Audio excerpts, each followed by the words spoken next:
बिस्मिल्लाहिर्रहमानिर्रहीम। आप ये मैकेनिज़्म देख सकते हैं, इसके अंदर दो बैलून लटकाए हुए हैं, उनको मैंने बैलेंस किया हुआ है एक पिवट एक धागे की मदद से। और यहाँ पे आप देख सकते हैं रॉड की पोजीशन को, ज़रा आप गौर कर सकते हैं। ये डॉट लगा दिया मैंने, इस डॉट को देखते हुए भी आप रॉड की पोजीशन को नोट कर सकते हैं। और मैं यहाँ पे क्या साबित करना चाहता हूँ कि ग्रेविटी हवा को भी अपनी तरफ खींचती है। मेरी ये सांस की या बोलने की आवाज़ की वजह से भी ये थोड़ा बहुत बैलेंस जो है डिसबैलेंस हो रहा है। जो लोग साइंस की टर्म जो है इक्विलिब्रियम से वाकिफ़ हैं वो जानते हैं कि अगर आपने किसी पिवट के अबाउट किसी चीज़ को बैलेंस करना है तो क्लॉकवाइज मोमेंट्स का सम एंटी क्लॉकवाइज मोमेंट के बराबर होना चाहिए। तो ये मैंने एक तरफ क्लॉकवाइज और एक तरफ एंटी क्लॉकवाइज जो हैं वेट लटका दिए हैं बैलून की शक्ल के अंदर। इनका मोमेंट आर्म जो है वो डिस्टेंस भी मैं चेंज नहीं करूँगा। मैं चेंज करूँगा तो सिर्फ यहाँ से इस वाले बैलून में से एयर को निकालूंगा। उसके बाद आपने इस रॉड की पोजिशन को चेंज कर देखना है, नोट करना है कि किस तरह नीचे की तरफ जा रही है। ठीक है जी, साथ साथ आप मेरी बात भी सुने। इस रॉड की पोजिशन को ज़रा बहुत गौर से नोट करें और वीडियो रिवाइंड करके आप बैलून निकालने के बाद वाली एयर और पहले वाली एयर को आप लोग नोट कर सकते हैं। इस वक्त ज़रा आप गौर करें कि किस तरह से ये रॉड बैलेंस हुआ है तकरीबन। ठीक है जी, ये ज़्यादा ऊपर नीचे नहीं हो रहा, इस बात के ऊपर भी आपने ज़रा गौर करना है। ये ज़्यादातर अपने आप को कोशिश कर रहा है कि बहुत हल्का सा आगे पीछे हो रहा है, इस पर गौर करें। मैं क्या प्रूफ करना चाह रहा हूँ कि एयर जो है उसका भी एक वज़न होता है। एयर को भी ज़मीन अपनी ग्रेविटी या कशिश शकल की वजह से अपनी तरफ खींच रही होती है। रज़ा खान साहब का जो नज़रिया है कि जनाब हवा की जो असल ऊपर की तरफ है, जो अजमल कादरी साहब या दूसरे हजरात जो बयान करते रहते हैं हवा की असल ऊपर है, तो वो जो है 1.5 छिटाक का गुब्बारा तो ऊपर चला जाए और वो एक सेब जो है पाइया से वो नीचे की तरफ आ जाए वगैरह वगैरह। वो जो एक बात करते हैं वो अगर थोड़ा सा अगर रज़ा खान साहब इस थोड़े से एक्सपेरिमेंट को कर लेते तो शायद उनका इस वक्त एक मैट्रिक का बच्चा भी, मैं तो एक अदना सा तालिब इल्म हूँ साइंस का और कुरान का, मैं जब ये बात जो है थोड़े से एक्सपेरिमेंट से कर सकता हूँ इतनी आसानी के साथ, तो रज़ा खान साहब जैसी एक हस्ती जो है वो क्यों नहीं कर पाई। तो बेसिकली उनका वो अल्लाह जाने। लेकिन इस वक्त कम से कम जो लोग उनको फॉलो कर रहे हैं उनको चाहिए कि जो बात गलत है उसको गलत माने कि उनसे गलती हुई है इस बात में। और यहाँ पे अब आप देखें कि मैं यहाँ से इसकी एयर निकाल रहा हूँ। अल्लाह पाक तो कहता है कि अफला यतदब्बरून अल कुरान, तुम कुरान में गौर व फिक्र क्यों नहीं करते। कुरान पाक याद रखें साइंस की बुक नहीं है। कुरान पाक में आपको इशारात दिए गए हैं यूनिवर्स के मुतालिक ताकि आप यूनिवर्स से ज़्यादा फ़ायदा उठा सकें।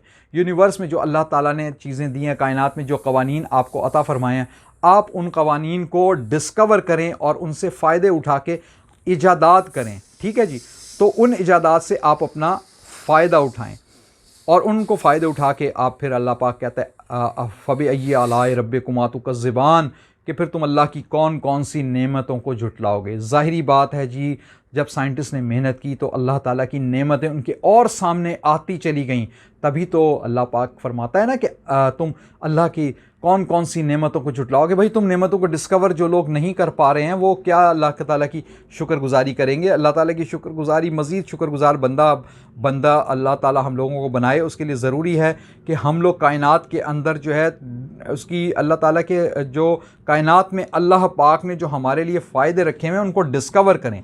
अब आप ज़रा ये गौर करें, क्योंकि बैलून में बहुत थोड़ी सी एयर होती है। जो अजमल कादरी साहब 1.5 छिटाक कह रहे थे, 1.5 छिटाक 58 पॉइंट समथिंग ग्राम हुआ करता है। याद रखें, ज़रा नोट भी करते रहें इसकी पोजीशन को कि 58 पॉइंट समथिंग एक छिटाक होता है, तो 1.5 छिटाक बहुत ज़्यादा होता है। इस बैलून के अंदर चंद मिलीग्राम हवा होती है, उसकी वजह से थोड़ा सा डिफरेंस आपको नज़र आ जाएगा कि वो थोड़ी सी सिर्फ मैंने हवा निकाली है, ना मैंने धागे को छोटा या बड़ा किया है। और पोजीशन जो है पिवट से पोजीशन वो भी मैंने चेंज नहीं की, जहाँ पे धागे लगे हुए थे वहीं पे लगे हुए हैं, सिर्फ मैंने उसको चेंज किया है। अब आप देख सकते हैं इसका झुकाव थोड़ा सा नीचे की तरफ हो गया है। ये एक्सपेरिमेंट आप खुद भी घर में बहुत एहतियात के तकाज़ों के मुताबिक कर सकते हैं।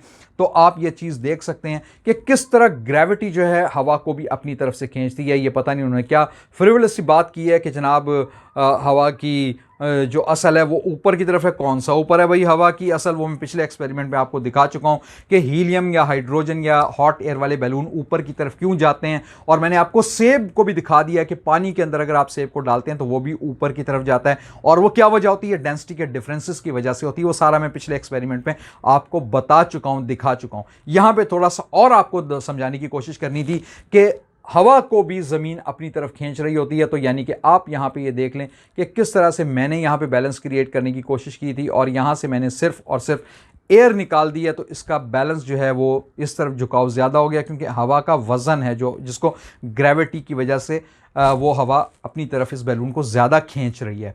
और आपको मैंने पहले एक्सपेरिमेंट में ये बता दिया था कि ज़मीन की सरफेस के करीब हवा ज़्यादा होती है, क्योंकि ज़्यादा डेंसिटी उसकी ज़्यादा है, क्योंकि ज़मीन के कशिश शकल की वजह से, ग्रेविटी की वजह से एयर के पार्टिकल्स को अट्रैक्ट कर रही है। जैसे जैसे आप ऊपर जाते रहते हैं एयर की डेंसिटी कम होती जाती है। वो किस वजह से कम होती जाती है? क्योंकि जो लाइटर पार्टिकल्स हैं, जो जैसे जैसे ऊपर जाए, जो सूरज की रोशनी पड़ती है तो उसकी वजह से गर्म होने की वजह से जो लेस डेंसर एयर है वो ऊपर की तरफ उठना शुरू हो जाती है, और ये डेंसिटी का जो डिफरेंस है वो क्रिएट हो रहता है। तो अगर हवा की असल ऊपर होती तो फिर ज़मीन के अंदर जो खुदाई करके मजदूर काम कर रहे होते हैं उन तक हवा पहुँचती नहीं। आप ज़मीन पे चल फिर रहे हैं, साहिल समुंदर पे चल रहे हैं, वहाँ पे भी हवा है। ज़मीन की हवा की असल अगर ऊपर होती, हवा तो वहाँ से निकल जाती और आप नीचे सांस लेने के काबिल ही ना रहते।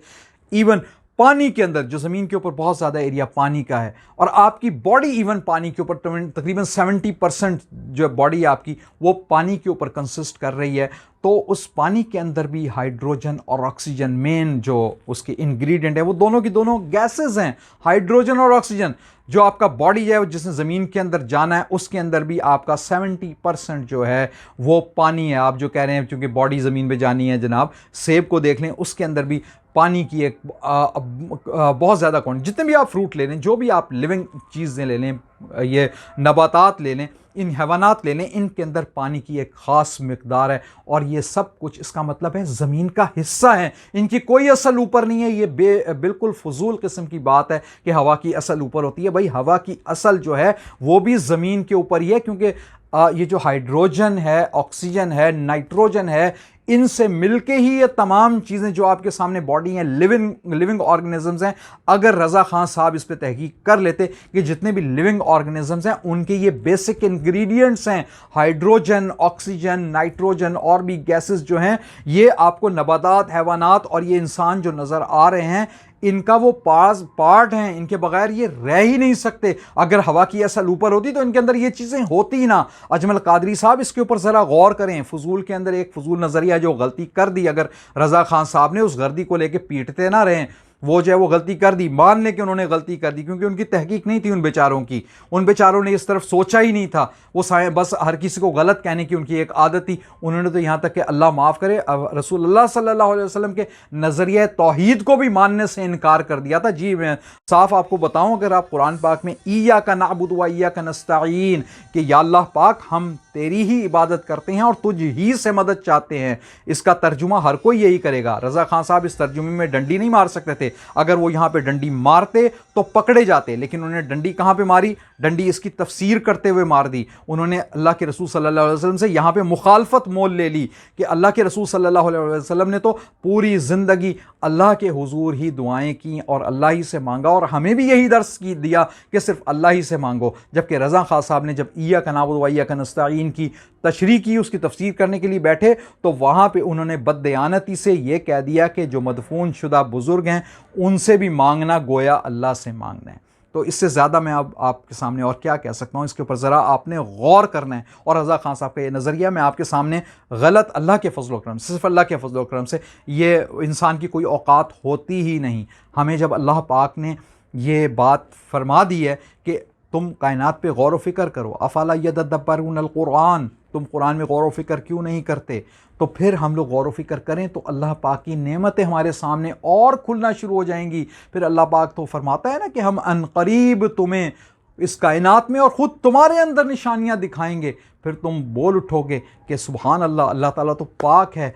और फिर अल्लाह पाक की जितनी नेमतें हमारे सामने आती रहेंगी हम और शुक्रगुजार होते चले जाएंगे, कायनात के राज़ों से और पर्दे उठाएंगे, और फिर हम लोग और शुक्रगुजार बने अल्लाह ताला के कि फ़बी आलाए रब्बिकुमा तुकज़्ज़िबान। फिर तुम अल्लाह की कौन कौन सी नेमतों को जुटलाओगे। जैसे जैसे अल्लाह की नेमतें हमारे सामने मज़ीद सामने आती रहेंगी, हम और अल्लाह ताला से फरमाया कहेंगे कि या अल्लाह पाक हम तेरी किसी नेमत को नहीं जुटलाते। किस कदर नेमतें इस वक्त आपके इर्द गिर्द फैली हुई हैं, आपके हाथों में ये मोबाइल फ़ोन, ये अल्लाह ताला की बहुत बड़ी नेमत है, जो कि अल्लाह पाक ने जो आपको अक़ल अता फ़रमाई है, उसका इस्तेमाल करते हुए ये नेमत आप लोगों ने बनाई है।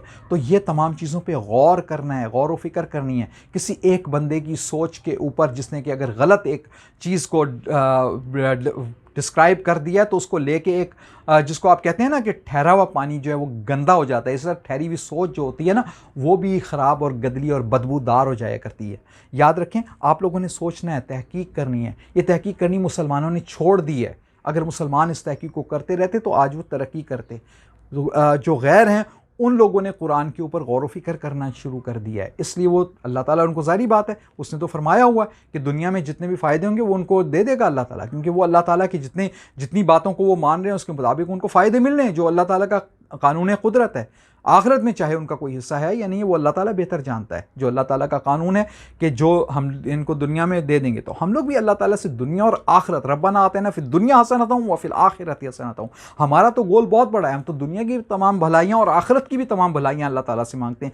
दुनिया की भी तमाम भलाइयों के लिए हमें अफला यदब्बरूनल कुरान, अल्लाह ताला की इस दावत को कबूल करना होगा और हमें इसके ऊपर तहकीक करके ज़्यादा से ज़्यादा चीज़ों को डिस्कवर करना होगा। अब आपको इसके बाद इंशाल्लाह मैं आपको बताऊंगा कि अल्लाह ताला ने शायद जो अल्लाह पाक की जो सूरह रहमान की आयत है ना कि ए जिन्नो इंस, तुम अगर तुम्हारे अंदर ताकत है कि ज़मीन की सरहदों से निकल जाओ तो निकल जाओ, और बिना ज़ोर के तुम इससे निकल ही नहीं सकते। इस आयत में ऐसा मालूम पड़ता है कि अल्लाह पाक ने ग्रेविटी की तरफ इशारा दिया है। उसको भी इंशाल्लाह लेकर आपके सामने इंशाल्लाह अगली वीडियो में आपको बयान करूँगा, और वो किस तरह है उसके साथ कुछ चीज़ें इंशाल्लाह बयान करके अल्लाह पाक की नेमतों का जिक्र इंशाल्लाह आपके सामने करूँगा।